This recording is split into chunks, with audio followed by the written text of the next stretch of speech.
Bonjour à tous et bienvenue dans cette nouvelle guidance. J'espère que vous allez bien. Moi, je suis très contente de vous retrouver aujourd'hui pour faire cette guidance du mardi 10 juin. Donc aujourd'hui, on va un petit peu prolonger le message d'hier car comme vous le voyez à l'écran, eh bien, nous avons le pape qui est ressorti.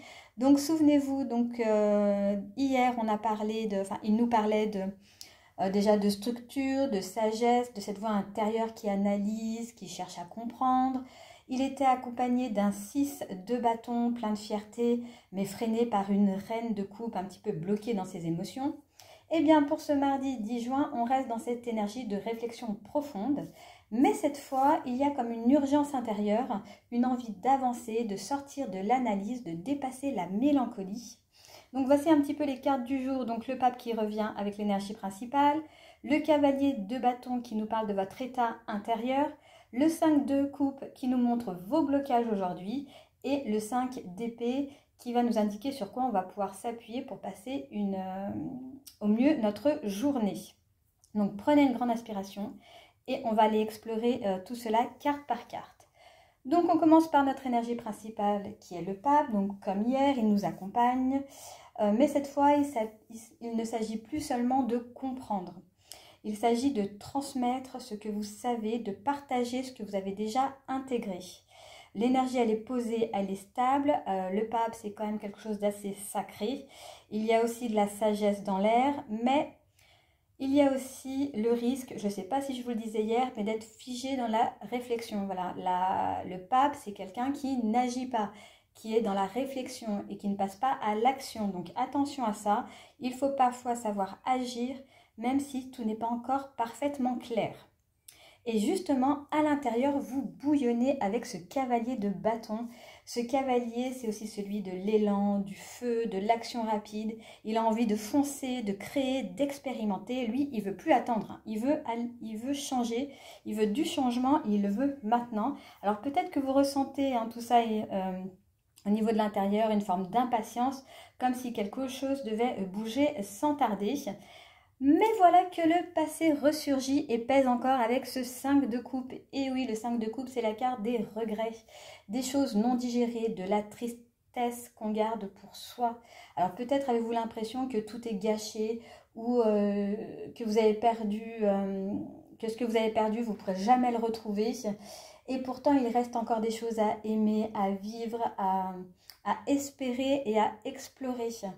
Mais pour ça, il faut tourner la tête et regarder ce qui est encore debout. Sur quoi vous allez pouvoir vous appuyer? Eh bien, nous avons le 5 d'épée. Alors, ce n'est pas une carte qui est douce, mais on a un message quand même qui est assez fort avec ce 5 d'épée. Aujourd'hui, vous pouvez vous appuyer sur votre lucidité, sur votre capacité à dire stop, à sortir d'un conflit mental ou émotionnel. Vous n'avez pas tout à accepter pour rester en paix. La paix vient du fait aussi de poser vos propres limites, même si ça peut déplaire à certains.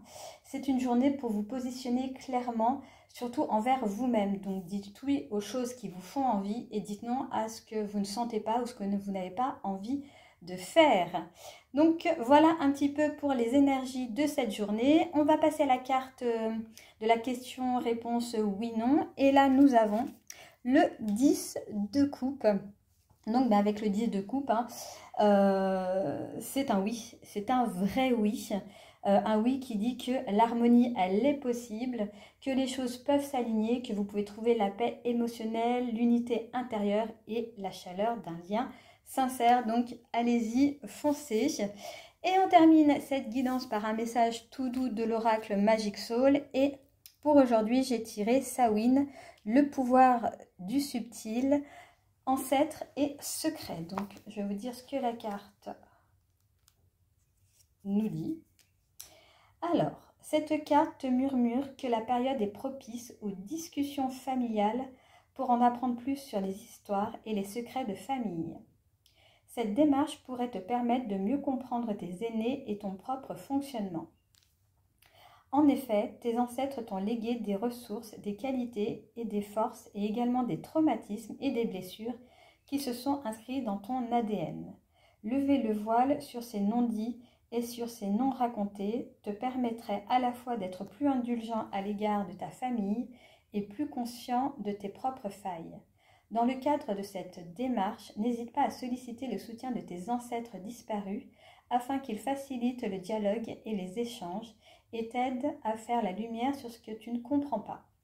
Tu peux, par exemple, écrire une lettre à l'un de tes ancêtres que tu garderas près de toi, par exemple dans le tiroir de ta table à chevet, sous ton oreiller, sous ton matelas ou dans ton sac à main, afin de la serrer contre ton cœur lorsque tu voudras entrer en contact avec lui. Tes ancêtres au-delà du monde des vivants peuvent t'accompagner et te révéler certaines clés de ta propre histoire. Aussi, tu peux également demander à l'un de tes parents disparus de t'accompagner et de te guider lorsque tu te sens perdu. Tes proches veillent sur toi aussi, n'hésite pas à leur faire ta demande, à partager avec eux ce que tu vis et tes interrogations. Ils t'éclaireront à leur manière. Donc les 3 questions pour le journaling. Quelle histoire se répète souvent, peut-être de génération en génération dans ta famille? Quelles valeurs ou croyances négatives et positives t'ont transmis tes parents ou tes figures d'attachement? Quelles croyances ou affirmations sur le sexe opposé, sur l'amour, sur toi et sur le monde viennent de ta famille? Ce sont souvent des affirmations que tu as régulièrement entendues durant ton enfance. Et c'est ainsi que s'achève la guidance du jour. On est vraiment avec ce tirage dans la suite logique de ce qu'on a vu hier. On a une sagesse donc qui est en construction, un cœur qui commence à guérir, une tension entre les besoins de comprendre et l'envie d'agir. Donc vous êtes vraiment entre 2 rives, hein. Celle du passé qui vous retient et celle du présent qui vous appelle. Donc aujourd'hui, vous pouvez faire un pas forcément un grand pas, mais un pas quand même, qui vous rapproche de votre vérité, de vos élans, de votre paix intérieure. Donc moi je vous laisse ici, prenez soin de vous et si cette guidance vous a parlé, pensez à vous abonner à la chaîne. Voilà, c'est toujours encourageant de voir que des personnes nous suivent régulièrement ou à partager cette vidéo avec quelqu'un à qui elle pourrait faire du bien. Donc moi je vous laisse ici et je vous dis à demain.